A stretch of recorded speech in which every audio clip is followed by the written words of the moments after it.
कारण 54 शाळेमध्ये त्या शाळेची जी क्षमता आहे 25%, त्यापेक्षा 1 किलोमीटर परिसरातील आणि 3 किलोमीटर परिसरातील अर्जांची संख्या कमी आलेली आहे. त्यामुळे अशा शाळेला वाटप करण्याची आवश्यकता नाही.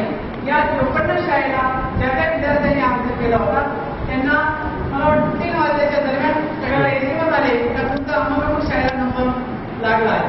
24/5 या कालावधीमध्ये त्यांनी शाळेमध्ये जाऊन संपर्क साधायचा आहे.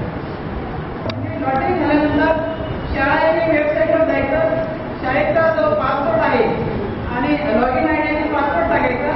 तो टाकल्यानंतर तुमच्या शाळेला कोणते विद्यार्थी अपलोड केले, कोणते विद्यार्थी दिलेले आहेत त्याची लिस्ट तुम्हाला त्या वेबसाईटवर दिसते. त्याची प्रिंट तुम्ही काढू शकता. आता इथे सुद्धा पहा किती शाळांना जास्त अर्ज आहे. मॅडम वाटतं ते सर्व इंटरनॅशनल स्कूलला जास्त अर्ज आहे.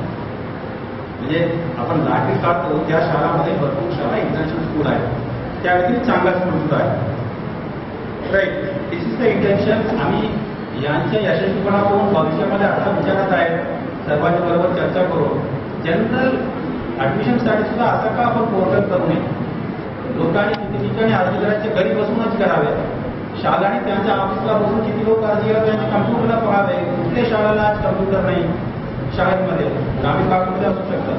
आता पांडेरसारख्या ठिकाणी कुठे लोकांच्या मागणी जास्त आहे, कुठे कम्प्युटर नाही. तसा आम्ही विचार करत आहे. 1-2 क्लिअर आपल्याला झालं पाहिजे.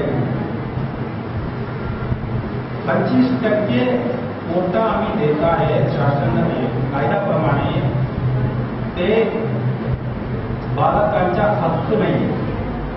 म्हणजे या शाळांमध्येच 25% असले कुठल्याही शाळांमध्ये मिळाला पाहिजे असं कोणी म्हणू शकत. पूर्ण समजून घ्या. 25% कोटा कुणासाठी आहे? शाळासाठी आहे. माझ्याकडे 100चा वर्ग आहे, मला 25 सीट मला वाटत आहे.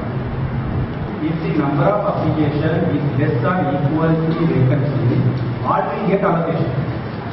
All will get allocation. Right.